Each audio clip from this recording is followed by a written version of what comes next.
ici Radio-Canada Première. Au 106.3 à Québec. Du cœur aux idées.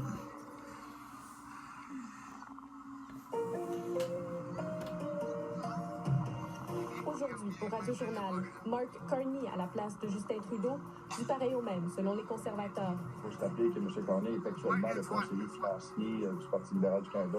À quelques jours d'un important caucus national, le premier ministre laisse toujours planer le doute sur son avenir. Les urgences de nombreux hôpitaux québécois débordent À pleine porte. et la rougeole s'ajoute aux inquiétudes.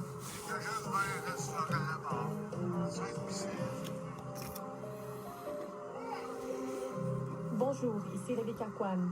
À 4 jours d'une rencontre des députés libéraux de partout au pays, le premier ministre Justin Trudeau n'a toujours pas fait savoir s'il reste ou s'il quitte la direction de son parti.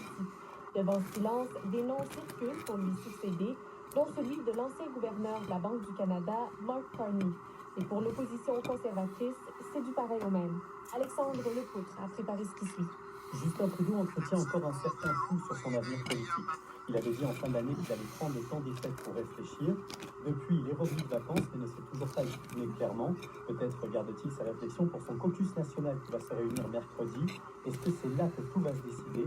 En tout cas, la pression est très forte de la part de ce groupe. Plusieurs appellent à sa démission.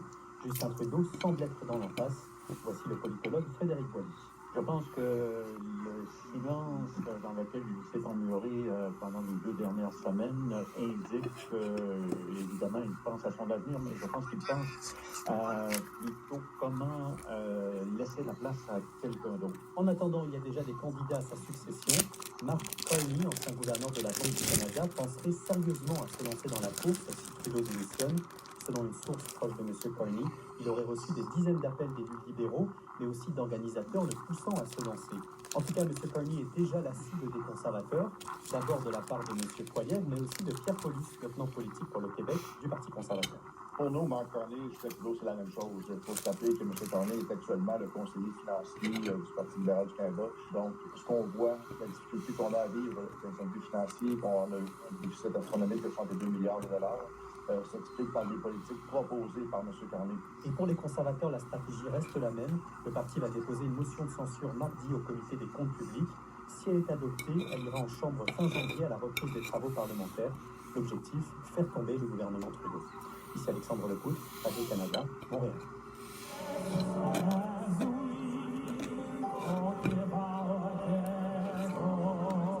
Les Américains ont commencé à rendre hommage à l'ancien président Jimmy Carter, mort le 29 décembre à l'âge de 100 ans. Une première cérémonie s'est déroulée à Atlanta, en Géorgie, dans l'enceinte du Carter Center, la fondation qu'il a créée en 1982. Plus tôt, un convoi transportant son cercueil a sillonné la petite ville de Plains où il est né. La population est invitée à se recueillir devant sa dépouille jusqu'à mardi matin, après quoi un autre convoi l'emmènera à Washington où les hommages se poursuivront. L'ex-président sera de retour en Géorgie jeudi pour y être enterré aux côtés de son épouse. La situation demeure encore difficile dans les urgences des hôpitaux du Québec. Le taux d'occupation dépasse 100% dans de nombreux établissements de la province. Pendant ce temps, les autorités de santé publique surveillent une nouvelle éclosion de rougeole. Emma Guerrero-Dufault a préparé ce qui suit. Je travaillais hier, ça rentre à pleine porte. Selon l'urgentologue de l'Institut de cardiologie de Montréal, Gilbert Boucher, le réseau de la santé est mis à rude épreuve en ce début d'année. Plusieurs hôpitaux du sud du Québec, à Montréal, dans les Laurentides et en Outaouais notamment, ont largement dépassé leur capacité d'occupation des civières à l'urgence. En plus des urgences qui débordent à cause de la grippe et des virus respiratoires, voilà qu'une éclosion de rougeole s'est ajoutée avec 4 cas répertoriés au mois de décembre. On se protège pour tout, là. Jaquette, les gants, les masques, il faut changer entre chaque patient. Puis oui, bon, ça se peut qu'on en aille, mais encore là, nous, c'est la 4e fois qu'on se fait avertir. On espère que ça va être comme les 3 autres, qu'il n'y aura pas trop de conséquences. C'est pour l'instant moins important que la dernière éclosion survenue au printemps dernier, avec un total de 51 cas dans la province. Mais ça reste préoccupant selon Benoît Barbeau, professeur au département des sciences biologiques de l'UQAM et expert en virologie. Ce virus-là demeure présent, un peu trop présent par rapport à les années antérieures. Et en fait, il faut rappeler l'importance de la vaccination auprès des enfants. Québec juge quand même pertinent de mettre en ligne les lieux d'AT1 où des gens pourraient avoir été mis en contact avec un cas confirmé de rougeole.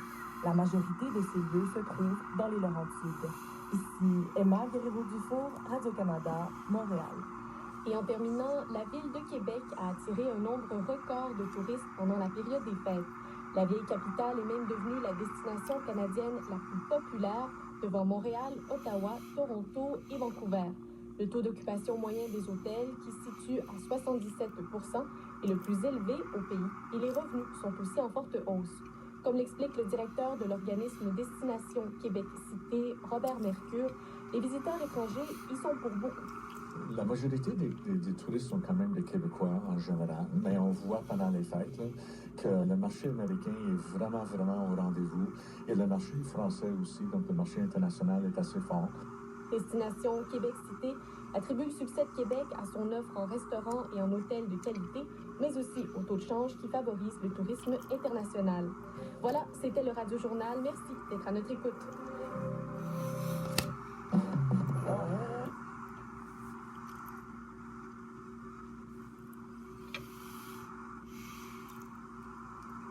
Prochain, mon cher Queen Mary.